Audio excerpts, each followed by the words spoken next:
Bonjour frères en Christ, passons à un autre message du jour.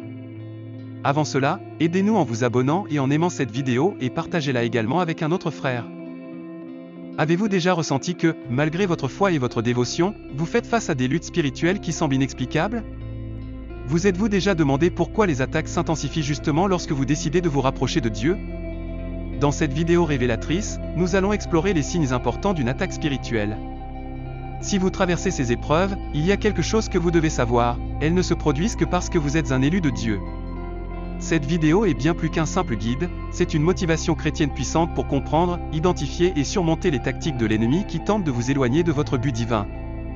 Préparez-vous à découvrir comment ces défis ne sont pas des signes de défaite, mais plutôt de votre identité en tant qu'enfant bien-aimé de Dieu.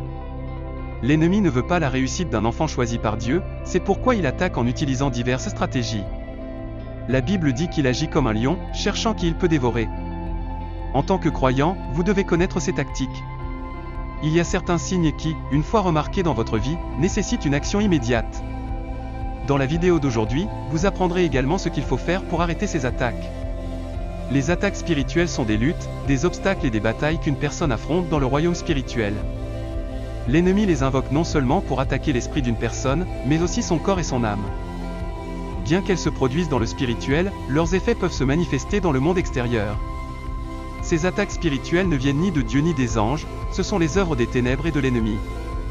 En tant qu'enfant choisi de Dieu, vous devenez la cible principale de l'ennemi et vous n'êtes pas à l'abri des attaques spirituelles. Luc 10h19 dit, « Je vous ai donné le pouvoir de marcher sur les serpents et les scorpions, et sur toute la puissance de l'ennemi, rien ne pourra vous nuire. » C'est vrai, mais vous devez comprendre ces signes, car ils n'apparaîtront pas sous forme de serpents et de scorpions physiques, mais de manière subtile. L'ennemi trouve le point faible d'un croyant et l'utilise pour déclarer la guerre à son âme. Si le croyant n'est pas vigilant, l'ennemi peut le détruire avant même sa mort physique. Alors, quels sont les signes qui montrent que l'ennemi vous attaque parce que vous êtes un élu du Seigneur? Le premier signe est l'indifférence aux choses spirituelles. Lorsque l'ennemi veut capturer l'âme d'une personne, la première chose qu'il fait est de créer une séparation entre cette personne et Dieu. Il sait qu'une fois que Dieu est hors de la vue, cette âme devient facilement accessible. Ainsi, lorsque vous commencez à vous sentir fatigué des choses spirituelles, comme la prière, l'évangélisation ou le jeûne, c'est un signe clair que l'ennemi est sur vos talons. L'ennemi provoque ce sentiment d'apathie pour que vous perdiez tout intérêt pour Dieu. Il sait que si votre intérêt pour Dieu continue de grandir, vous causerez des ravages inimaginables dans son royaume. C'est pourquoi vous devez toujours veiller et prier, et ne permettre à rien de vous distraire de votre but éternel. Deuxièmement, le manque de ressources. Bien que cela puisse se produire pour d'autres raisons, c'est parfois une attaque de l'ennemi. Il peut vous priver de vos ressources pour que vous compromisiez votre relation avec Dieu. Lorsque l'ennemi vous pousse dans une situation difficile où vous devez choisir entre Dieu et l'argent, il mène une guerre contre votre âme. Souvent, il exploite vos désirs, identifiant ce dont vous ne pouvez pas vous passer et l'utilisant contre vous. Pour surmonter cette épreuve, vous avez besoin de l'aide de Dieu. Un prédicateur a dit un jour qu'il y a deux moments où nous sommes les plus vulnérables à la tentation, lorsque nous n'avons rien et lorsque nous avons tout. Si vous commencez à perdre vos ressources, sachez que l'ennemi essaie simplement de tester votre fidélité à Dieu. La clé est de rester ferme dans vos convictions. Troisièmement, la fatigue physique. Un corps en bonne santé est nécessaire pour participer aux activités spirituelles. Lorsque l'ennemi attaque votre corps, vous pouvez vous sentir faible, même après avoir reposé. Si vous ressentez constamment cela, l'ennemi peut essayer de diminuer votre passion pour Dieu. Il peut vous occuper tellement que vous vous sentez épuisé pour lire la Bible ou prier. Et même si vous priez, vous risquez de le faire de manière superficielle, juste avant de vous endormir. La Bible dit que lorsque les hommes dormaient, l'ennemi est venu et a semé de l'ivraie parmi le blé. Le sommeil peut être à la fois physique et spirituel, et quand vous êtes fatigué, il est facile de dormir, mais si vous ne vous sentez pas faible, vous pouvez utiliser ce temps pour être avec Dieu ou faire quelque chose de productif. Se sentir constamment faible peut être un signe d'une attaque spirituelle. Isaïe 40, 28-29 dit, « Ne le sais-tu pas? Ne l'as-tu pas entendu?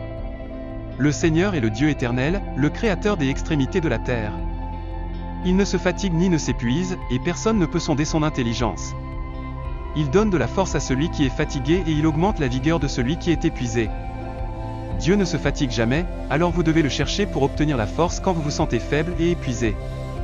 Quatrièmement, la faiblesse dans la vie de prière. Prier n'est pas une activité que vous pouvez faire par la chair, le Saint-Esprit doit vous équiper avant que vous puissiez prier. lorsque la prière commence à devenir un fardeau, c'est un signe que vous êtes sous l'attaque de l'ennemi. Votre aversion pour la prière indique que le Saint-Esprit ne contrôle plus votre âme. Avant que l'ennemi ne réussisse dans cette tâche, il causera d'abord une distraction dans votre vie. Une fois qu'il parvient à vous distraire, vous commencerez à marcher selon la chair et votre autel de prière se refroidira. C'est un état dangereux pour un croyant. Lorsque vous vous sentez fatigué de prier, criez à Dieu et laissez le Saint-Esprit raviver votre esprit. Cinquièmement, se sentir accablé, confus et impuissant. Une personne remplie de l'esprit est vigilante et a un sens de la direction parce qu'elle est en harmonie avec Dieu. Lorsque l'ennemi attaque l'homme spirituel, il génère la peur, l'anxiété et la confusion, laissant la personne sans direction divine et ne sachant pas quoi faire dans les moments difficiles. Elle se sent impuissante parce que l'ennemi lui fait croire qu'elle est seule. Si c'est votre réalité, sachez que l'ennemi vous a attaqué. Vous devez rester proche de Dieu et lui faire confiance pour tout. Ne laissez pas l'ennemi vous tromper et vous priver de ce qui vous appartient de droit. Le psaume 121, 7-8 dit « L'Éternel te gardera de tout mal, il gardera ta vie, l'Éternel gardera ton départ et ton arrivée, dès maintenant et pour toujours. » Cela signifie que le Seigneur sera avec vous à tout moment. Par conséquent, ne laissez pas la peur et l'anxiété vous envahir, ni ne retournez à vos anciens comportements et modes de vie. Lorsque vous naissez de nouveau, vous confessez vos péchés et renoncez à vos anciennes voies.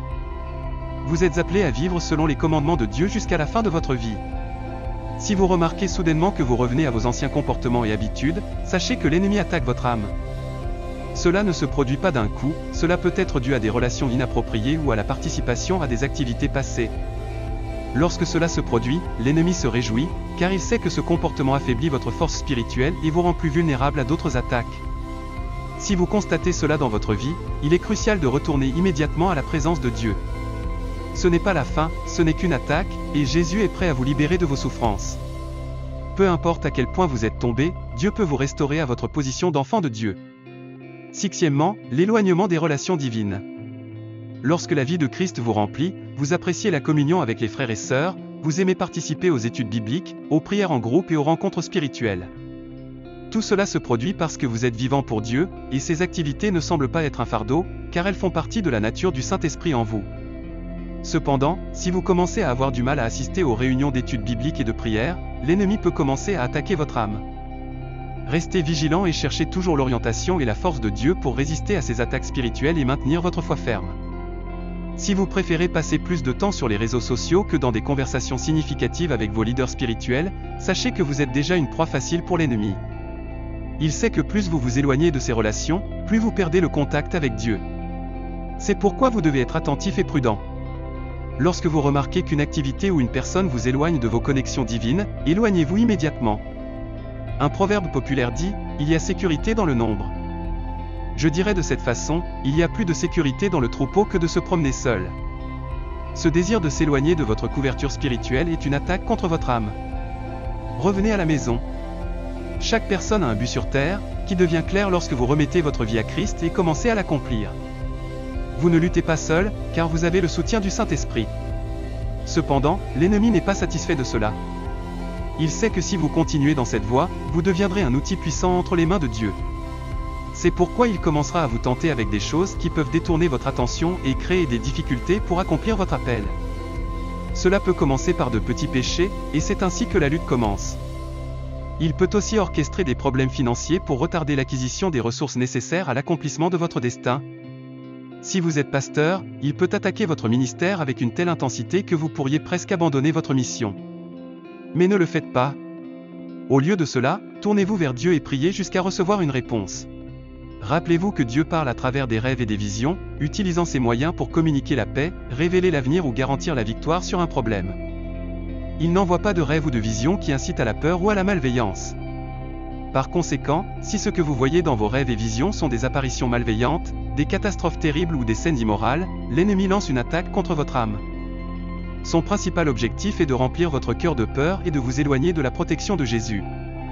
Il tente de contrôler votre esprit, et seul le pouvoir de Dieu peut y mettre fin.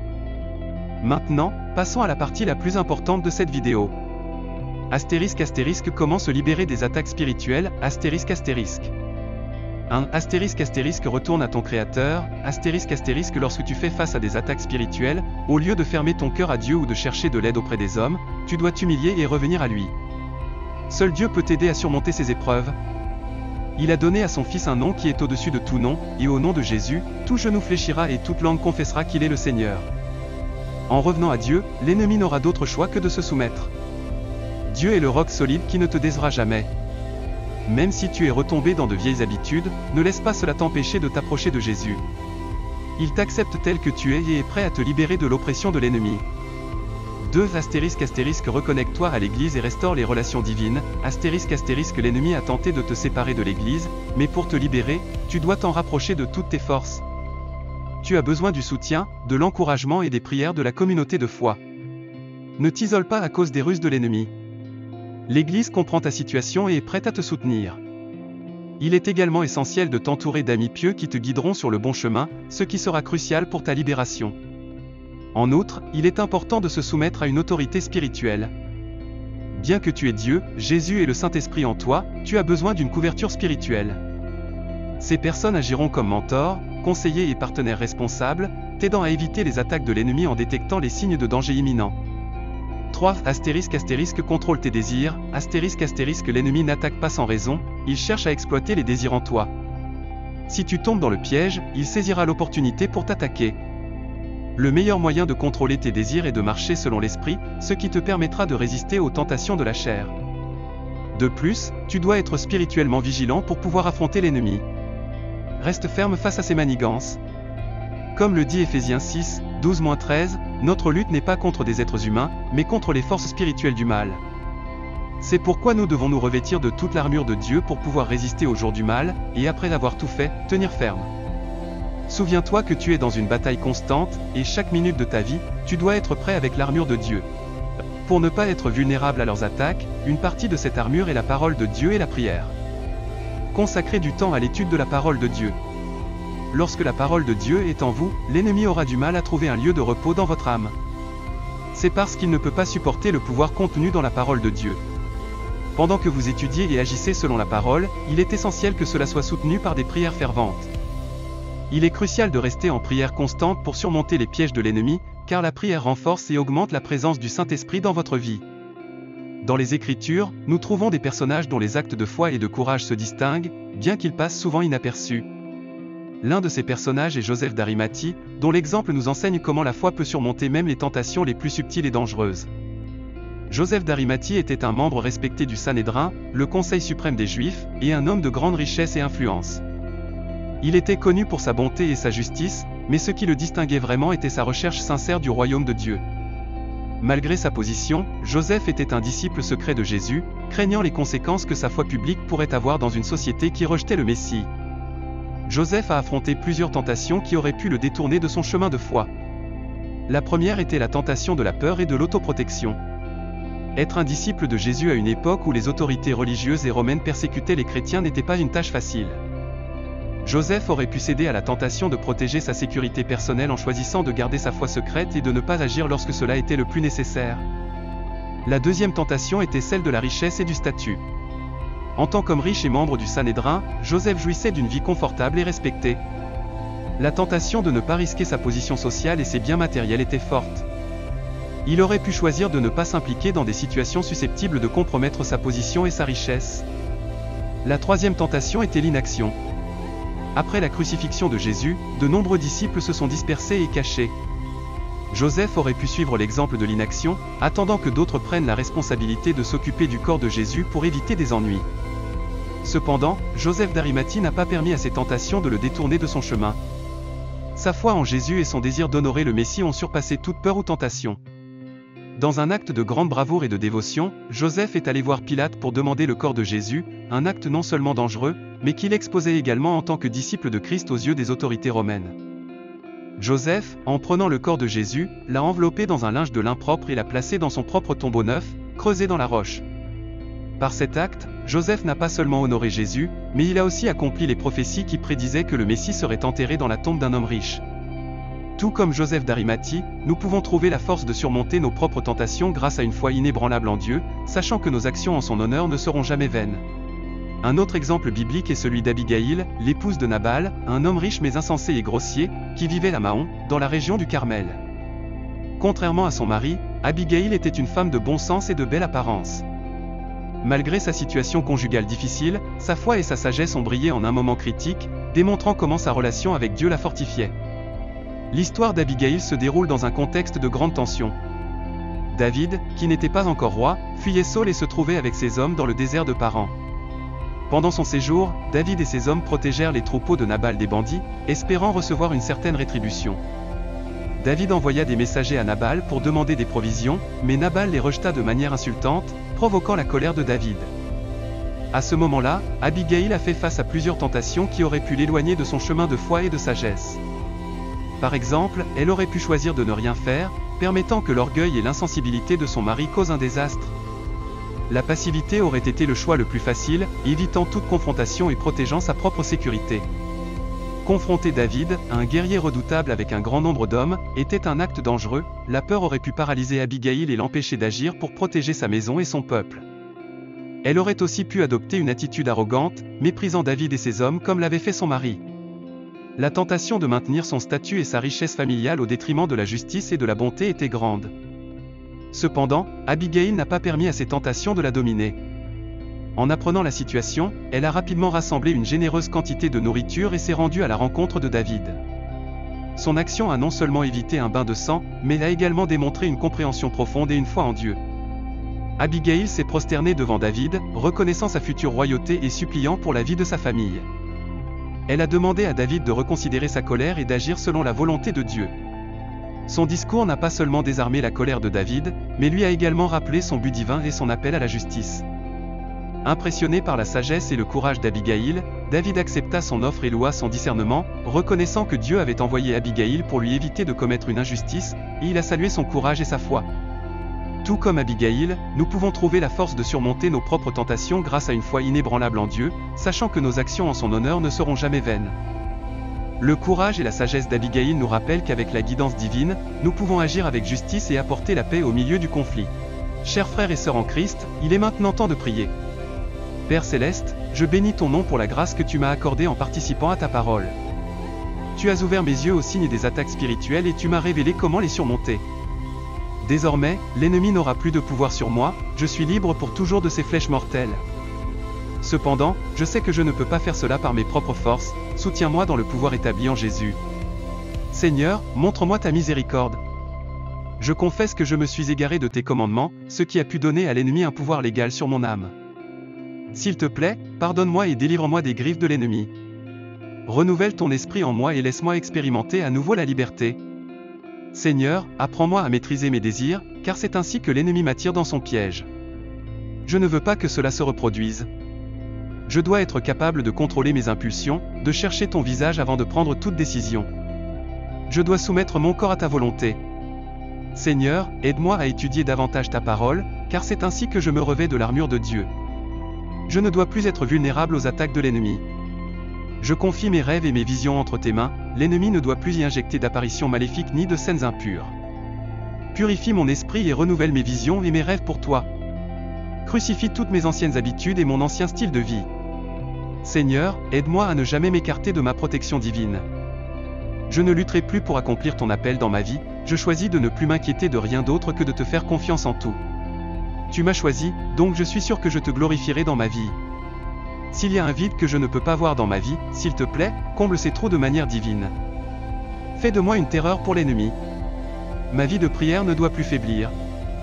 Je ne dois pas perdre ma communion avec toi. Le feu du Saint-Esprit ne doit pas s'éteindre dans mon esprit. Merci, Jésus, d'avoir répondu à mes prières. Je prie au nom de Jésus. Amen. Si cette vidéo a eu un impact sur votre vie, merci de cliquer sur le bouton « J'aime ». N'oubliez pas de vous abonner à cette chaîne pour recevoir plus de messages du Seigneur qui changeront votre vie. 2 autres vidéos de notre chaîne apparaîtront à l'écran au cas où vous souhaiteriez continuer à nous regarder. Que Dieu vous bénisse abondamment et vous protège toujours. Amen.